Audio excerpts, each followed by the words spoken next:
નમસ્કાર વિદ્યાર્થી મિત્રો, હું અભય સર આપણી યુટ્યુબ ચેનલ બાપુનું ગણિતની અંદર હાર્દિક સ્વાગત કરું છું. મિત્રો, આ વિડીયોની અંદર આપણે ધોરણ 9 અસાઇનમેન્ટમાંથી ગણિત વિષયનું વિભાગ બી નું પ્રકરણ નંબર 2 ના દાખલા છે જોવાના છે. ચાલો, તમે જો આપણી યુટ્યુબ ચેનલની અંદર જે નવા હોય તો આપણા યુટ્યુબ ચેનલને સબસ્ક્રાઇબ કરજો. વિડીયો ગમે તો લાઈક કરજો અને કોમેન્ટ કરજો, જેનાથી મને છે ઉત્સાહ મળે અને નવા નવા વિડીયો છે હું બનાવતો રહું. ચલો સ્ટાર્ટ કરીએ આપણે પ્રકરણ નંબર 2 ના દાખલા. તમને સૂચના આપેલી છે કે નીચે આપેલી બહુપદીની ઘાત જણાવો. ઘાત એટલે શું? તો કે જે બહુપદી આપેલી છે એ બહુપદીમાં જે ચલ આપેલો હોય એની મોટામાં મોટી ઘાત આપણે જોવાની હોય. તમે જો તમારો ચલ ક્યાં છે? તો કે x ચલ આપેલો છે આપણને. એ બે ચલમાંથી મોટા મોટી ઘાત કઈ દેખાય છે? 5. તો પહેલાનો જવાબ થઈ જાય બહુપદીની ઘાત બરાબર 5. બરાબર છે. એ જ રીતે તમે જો બીજું અહીંયા y ની 8 ઘાત, y ની 3 ઘાત, y ની 2 ઘાત. તો આની અંદર બહુપદીની ઘાત કેટલી થઈ જશે? 8. બરાબર છે. બહુપદીની ઘાત એટલે શું? આપેલ બહુપદીમાં ચલની મોટામાં મોટી એટલે કે મહત્તમ ઘાતને શું કહેવાય? બહુપદીની ઘાત કહેવાય. બરાબર છે. ચાલો હવે વાત કરીએ કે બીજા પ્રશ્નમાં તો કે નીચેનામાં x વર્ગનો સહગુણક જણાવો. સહગુણક એટલે શું? તો કે ચલની આવેલી અથવા ચલની સાથે ગુણાકારમાં રહેલી સંખ્યા. એટલે આપણને કયો ચલ પૂછ્યો છે? x વર્ગ. તો બહુપદીની અંદર જો ને x વર્ગની સાથે કઈ સંખ્યા જોડાયેલી છે? જેમ કે અહીં તમે જો તો પહેલાની અંદર x વર્ગ છે એની સાથે કઈ સંખ્યા છે? Pi by 2. તો આપણા માટે એનો શું થઈ ગયો? સહગુણક. જેમ કે આની અંદર જો x ઘન છે, x ઘન છે, x વર્ગ છે નહીં. જ્યારે જે ચલ પૂછ્યો હોય એનો સહગુણક પૂછ્યો એ ચલ છે જ નહીં, તો એનો જવાબ હંમેશા શું આવશે? 0. ચલો સમજાણું? આ બધા એક એક માર્કના પ્રશ્નો છે. એટલે તમને બે પૂછ્યા આના 2 માર્ક અને 2 માર્ક થાય. બરાબર? આપણે વિભાગ બી ની અંદર બધા દાખલા કેના છે? 2 માર્કના છે. એટલે આ બધું સહેલું છે, યાદ રાખવું જોઈએ. ચલો હવે જોઈએ દાખલા નંબર 3. દાખલા નંબર 3 ની અંદર શું કીધું છે? તો કે x ની નીચેની કિંમત માટે, નીચેની કઈ? x બરાબર -1 અને x બરાબર 2. આ બહુપદીની અંદર શું ગોતવાનું છે? મૂલ્ય. એટલે કે ભાઈ x ની કિંમત મૂકીને આપેલ બહુપદીની કિંમત છે મેળવવાની છે. ચલો પહેલો દાખલો જોઈએ તો કે પહેલા દાખલાની અંદર કોણ આપ્યું છે? તો કે x બરાબર -1. તો બહુપદી આપણને આપેલી છે p of x બરાબર 5x - 4x નો વર્ગ પ્લસ 3. ચલો x ની જગ્યાએ કેટલા લેવાના છે? -1. જ્યાં બહુપદીમાં x દેખાય ત્યાં તમારે શું મૂકી દેવાનું? -1 -4 -1 નો વર્ગ પ્લસ 3. ચાલો આ બેનો ગુણાકાર કરો. 5 ગુણ્યા -1 એટલે -5, આ -4 -1 નો વર્ગ પ્લસ 1 પ્લસ 3. ચલો બરાબર કરીને -5 એમના 4 ગુણ્યા એટલે -4 પ્લસ 3, 5 ને 4 -9 પ્લસ 3 પ્લસ માઇનસ બાદબાકી થાય. 9 માં 3 જાય તો 6. મોટો આપણે કોણ છે? 9. એની સાથે નિશાની કેવી છે? માઇનસ છે. જવાબ કેવો આવશે? -6. બરાબર છે. ચાલો નેક્સ્ટ જોઈએ હવે કઈ કિંમત. અને હા મિત્રો, સાથે સાથે છે આની સાથે શું કરતું રહેવાનું? તમારે તેથી નિશાની કરતું રહેવાનું છે. ચલો x ની જગ્યાએ કેટલા લેવાના છે? 2. x બરાબર 2. ચલો બહુપદી શું આપી છે? p of x બરાબર 5x - 4x નો વર્ગ પ્લસ 3. ચાલો બોલો. x ની જગ્યાએ 2, અહીંયા 2, 4, 2 નો વર્ગ પ્લસ 3. બરાબર છે. 5 દુ 10 -4 2 નો વર્ગ 4 પ્લસ 3. અહીંયા 10 ચોકે ચોકે 16 પ્લસ 3. ચલો 10 માંથી 16 જાય તો -6 અને પછી શું છે? પ્લસ 3. ચલો આ માઇનસ છે, આ પ્લસ છે. Minus plus minus. તો કે p of 2 બરાબર -6 પ્લસ 3 એટલે બાદબાકી થાય. કેટલા વધે? 3. મોટા આંકડાની નિશાની એટલે કેવા આવશે? -3. તેથી p of 2 બરાબર -3. સમજાય છે મિત્રો? આ બે દાખલા ગણો ને તમને 2 માર્ક મળે. એક દાખલાનો 1 માર્ક રહેશે. ચલો નેક્સ્ટ આપણે જોઈએ પ્રશ્ન નંબર 4. નીચે આપેલા દરેક બહુપદીના શૂન્યની સંખ્યા શૂન્ય શોધો. જ્યારે તમને શૂન્ય શોધવાનું કે એટલે પેલું કામ તમારે શું કરવાનું કે ધારો કે p of x બરાબર 0. જે શૂન્ય મળશે એની કિંમત કેવી થશે 0. એટલે કે ભાઈ જે શૂન્ય મળે એ બહુપદીમાં મોકલે જવાબ કેવો આવે 0 આવે. બરાબર.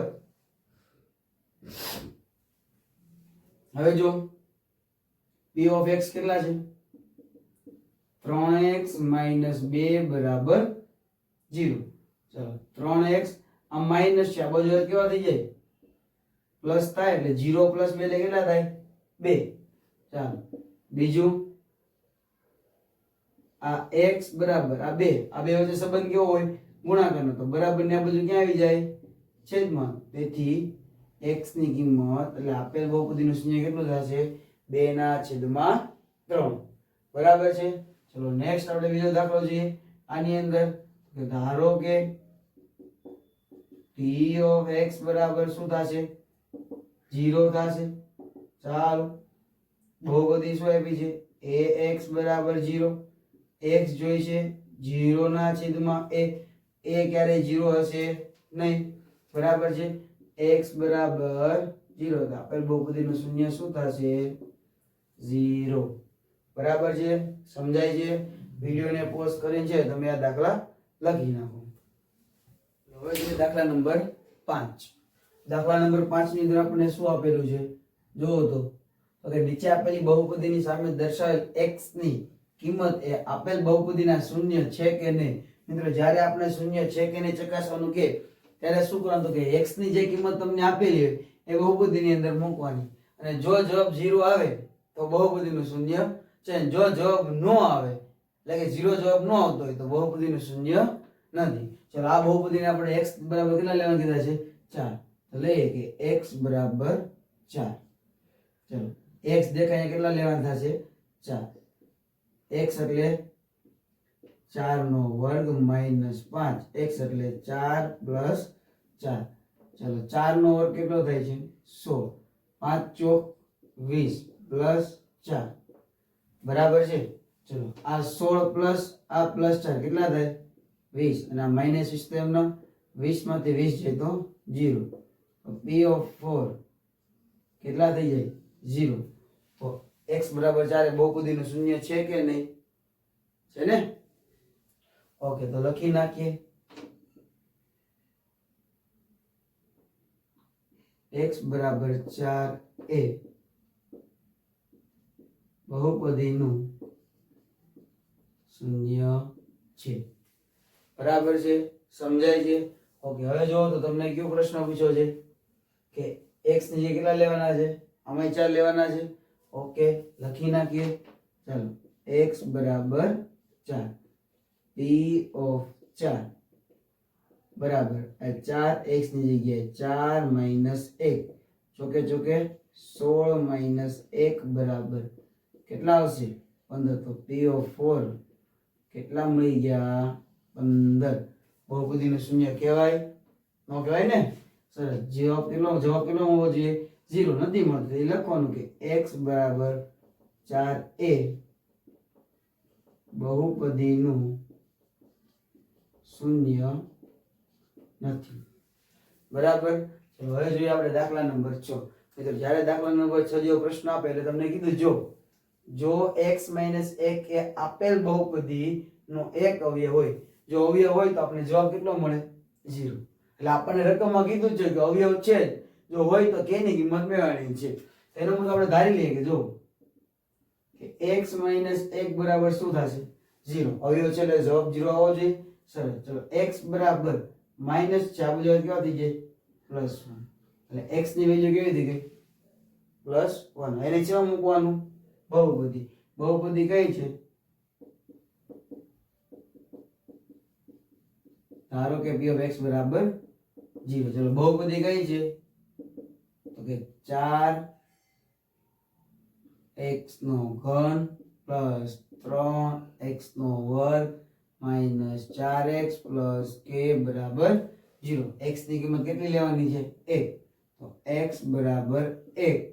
આ 4 x ની જગ્યાએ 1 નો ઘન + 3 અહીંયા 1 નો વર્ગ -4 1 પ્લસ કે બરાબર 0. કે ની કિંમત જોઈએ છે ને આપણે. ઓકે ચાલો આ 4 એમના 1 નો ઘન 1 પ્લસ 3 1 નો વર્ગ 1 માઇનસ 4 એકા 4 પ્લસ કે બરાબર 0.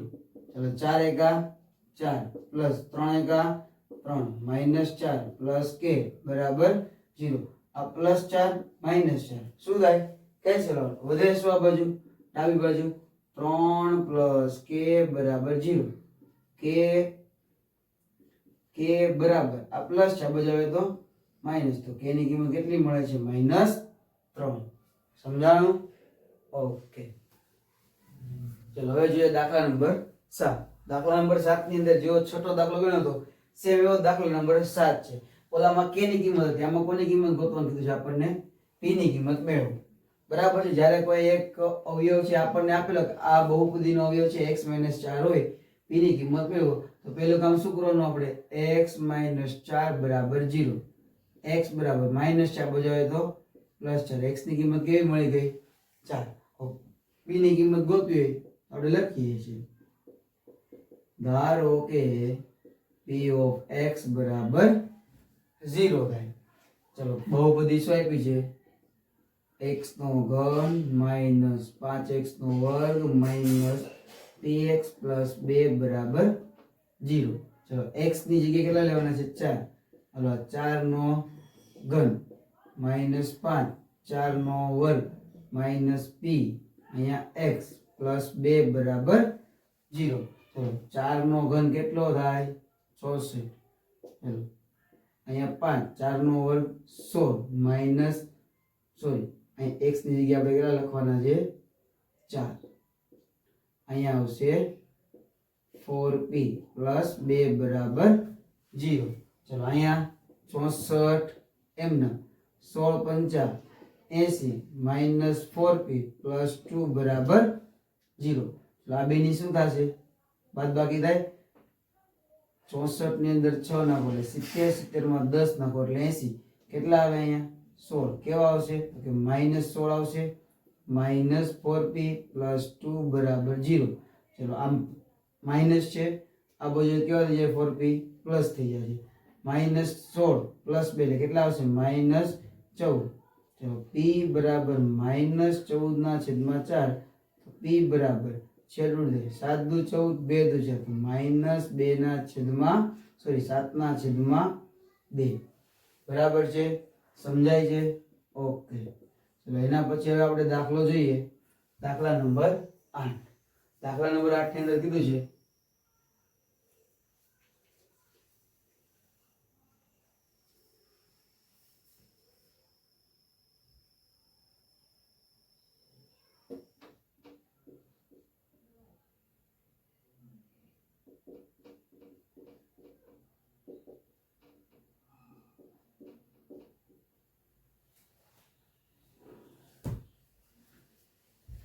ચલો હવે જોઈએ દાખલા નંબર 8. દાખલા નંબર 8 ની અંદર કીધું છે ઘનનું મૂલ્ય સિવાય કિંમત મેળવો. ઘનનું મૂલ્ય નથી લખવાનું, એમ નામ શાની કિંમત મેળવવાની છે.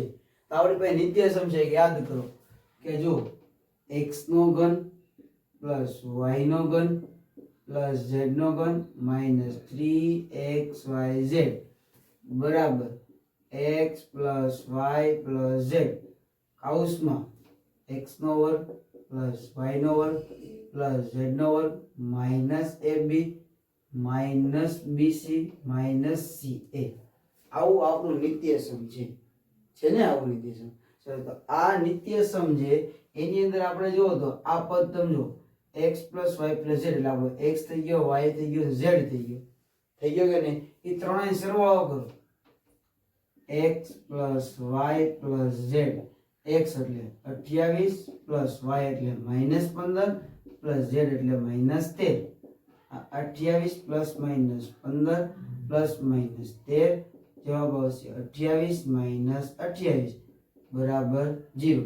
તો મિત્રો જ્યારે પણ તમને આ પ્રકારનો દાખલો જોવા મળે એટલે કે x plus y plus z ત્રણેયનો સરવાળો કેટલો થતો હોય? 0. ત્યારે આ જો 0 થતો હોય માનો આ સરવાળો 0 એટલે 0 મૂકો એટલે આખું પદ કેવું થઈ જાય? 0 થઈ જાય. પછી x નો ઘન પ્લસ y નો ઘન પ્લસ z નો ઘન માઈનસ છે આ બાજુ કેવા થઈ જાય પ્લસ, એટલે આપણું નિત્યસમ આવું બને જો x નો ઘન પ્લસ y નો ઘન પ્લસ z નો ઘન બરાબર આ માઈનસ છે આ બાજુ કેવા થઈ જાય પ્લસ 3xyz. આપણી પાસે આવું છે તમે જો x નો ઘન y નો ઘન z નો ઘન x નો ઘન y નો ઘન z નો ઘન તો ડાયરેક્ટ શું લખાય 3xyz. આ 3x એટલે કોણ છે 28, y એટલે કોણ છે -15 અને z એટલે -13. આ બધાનો શું કરવાનો છે ગુણાકાર. ચાલો ગુણાકાર કરીએ. પહેલા 15 નો 28 નો 15 × 120 120 નો 0 વધી આવશે 2 15 દુ 30 30 ને 15 દુ 30 એટલે અહીં આવશે 12 15 દુ 30 ને 12 કેટલા થાય 42. અહીંયા આવશે -420 -13 અહીંયા આવી જશે 3. ચલો હવે 13 નો ના બેનો ગુણાકાર માઈનસ માઈનસ કેવા થઈ જવાના છે જવાબ પ્લસ થઈ જાય. ચલો 13 × 0 એટલે 0 13 દુ 26 નો છોકરો વધી આવશે 2 13 ચોક 52 52 ને 2 ચોક એટલે કેટલો આવશે 5460. એને ગુણ્યા કેટલા કરવાના છે 3. ચલો કરી દઈએ 3 0 0 3 6 18 નો આંકડો વધી આવશે 1 3 ચોક 12 ને 1 13 નો ટુકડો વધી આવશે 1 3 5 15 ને 1 16 જવાબ કેટલો આવશે 16380. સમજાણું કોઈ પડે છે જ્યારે તમારો x y અને z જો જવાબ 0 થતો હોય તો આપણું નિત્યસમ થઈ જાય આવું. એની અંદર તમને આપેલું છે એટલે કે આપેલું ડાયરેક્ટ તમે શું લખ્યો 3xyz એટલે કે ત્રણે ત્રણનો ગુણાકાર કરવાનો એને ગુણ્યા કેટલા કરી દેવાના 3. બરાબર છે ઓકે. ચલો હવે જોઈએ આપણે દાખલા નંબર 9. દાખલા નંબર 9 ની અંદર આપણે કીધું છે યોગ્ય નિત્યસમનો ઉપયોગ કરીને નીચેનો ગુણાકાર કરવાનો છે. ચલો જો તો આ કેટલા દેખાય તમને કે 8.2 ગુણ્યા 7.8. આ બંને કિંમત કયા અંકની નજીક દેખાય તમને જો તો આ તો કે 8 થી 0.2 વધારે છે જ્યારે આ સંખ્યા 8 થી 0.2 કેવી છે ઓછી છે. તો 8.2 ને આમ લખાય કે ન લખાય 8 પ્લસ 0.2 લખાય ઓકે.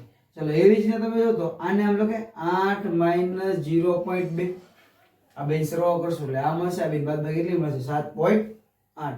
બરાબર છે. તો તમે યાદ કરો નિત્યસમ a નો વર્ગ માઈનસ b નો વર્ગ બરાબર a plus b a minus b. તો તમારી પાસે આ કાઉસ તૈયાર જો એક પ્લસ માં એક માઈનસ માં તો શું કરવાનું a નો વર્ગ માઈનસ b નો વર્ગ a કેટલા છે 8 નો વર્ગ છે માઈનસ નિત્યસમ પ્રમાણે માઈનસ b નો વર્ગ એટલે 0.2 નો વર્ગ થશે. ચાલો 8 નો વર્ગ કેટલો થાય 64 માઈનસ 0.2 એટલે 2 ને આમ લખાય 2 ના છેદમાં 10 એનો શું છે વર્ગ 2 નો વર્ગ 4 10 નો વર્ગ 100 જવાબ શું આવે 0.04 થાય. અહીં લખો 0.04 બરાબર છે. આ બેની શું કરવાની છે બાદબાકી 64 પોઈન્ટ પછી કેટલા છે 2 પોઈન્ટ પછી 2 મૂકી દો પોઈન્ટ પછી 0 અને 4 આગળ 0 બાદબાકી થાય નહીં અહીંયા આવશે 3 9 10 10 માં 4 જાય તો 6 9 માં 0 જાય તો 9 પોઈન્ટ ના પોઈન્ટ 3 ના 3 6 જવાબ કેટલો આવશે 63.96. બરાબર છે. હવે જો આપણે દાખલા નંબર 10 જેની અંદર છે આપણને કીધું છે અવયવ પાડો. અવયવની અંદર આપણે જોવાનું કે ભાઈ x નો સહગુણક અને અચળ પદ બેયનો શું કરવાનો પહેલા ગુણાકાર 20 ગુણ્યા 1 એટલે કેટલા થશે 20 20 ના બે ભાગ પાડવાના છે. બે ભાગ પાડતા અચળ પદની આગળ નિશાની કેવી છે માઈનસ. એ બે ભાગ પાડતા માઈનસ કરતા આપણને જવાબ કેટલો મળવો જોઈએ +1 આપ્યું છે ને +1 બરાબર છે. એટલે +1 ને આપણે શું યાદ રાખવાનું છે 1 આવવો જોઈએ બરાબર છે. ચલો 5 ચોક 20 5 માંથી 4 જાય તો 1 બે નો ગુણાકાર 20 બે ની બાદબાકી 1 થાય. ચાલો પહેલું પદ એમ નામ 20x નો વર્ગ એમ નામ અહીંયા જે નિશાની છે એની નિશાની એટલે પ્લસ ઈ નહીં જવા જોઈએ. આ બેમાંથી મોટો કોણ તો કે 5x તો પહેલા લખો 5x પછી કોણ નાનું છે તો કે 4x. હવે તમારે જોવાનું છે કરવું શું તમારે બાદબાકી કરવાની છે. આ પ્લસ છે આ 4 ને આગળ કેવી નિશાની મૂકીએ તો બેની બાદબાકી થાય. જો આ પ્લસ અને આ માઈનસ, તો બેની બાદબાકી થાય. 4 5 માંથી 4 છે વધે કેટલા? x. મોટા આંકડાની નિશાની બરાબર છે, પાછળ છેલ્લે શું વધે છે? -1. ચાલો બે પદની અંદર કોમન શું દેખાય છે? શું દેખાય છે? x. સરસ. હજી જો તમે 5 ગુણ્યા 4, બે માંથી શું દેખાય કોમન? 5x. અહીંયા શું વધે? 4. અહીં જો x કેટલી વાર છે? 2 વાર. એમાંથી એક વાર બહાર આવી જાય એટલે વધે શું? એક વાર વધે. ચલો અહીંયા શું વધે? તો કે સાહેબ 5x આખું બહાર આવી ગયું, વધે શું? એક જ વધે. બરાબર છે. હવે અહીં નિશાની કઈ છે? તો કે માઈનસ, તો એની જ નિશાની લેવા દેવાની. હવે જો આપણને ખબર ન પડતી કોમન કેમ નીકળે, તો આ કાઉસ તો આપણે આવવાનું જ છે. 4x + 1. તમે જો અહીં કેટલા છે? 4x છે. અહીં કેટલા છે? 4x. કોમન કઈ નીકળ્યું? તો કે નહીં. તો એ વસ્તુમાં કોમન શું નીકળ્યું હોય? 1 નીકળે. બરાબર છે. હવે પહેલું પદ અને બીજું પદ બેમાં કોમન શું દેખાય છે? 4x + 1. અહીંયા શું વધ્યું? 5x. અહીં શું વધ્યું? -1. બરાબર છે. તો મિત્રો આ વિડિયોની અંદર બસ આટલું જ. આ વિડિયોની અંદર આપણે છે એ પ્રકરણ 2 ના દાખલા છે એ જોઈ ગયા. હવે નેક્સ્ટ વિડિયોની અંદર છે એ આપણે પ્રકરણ 3 ના દાખલા એ જોવાના છે. વિડિયોને લાઈક કરો અને આપણી YouTube ચેનલને સબસ્ક્રાઇબ કરો.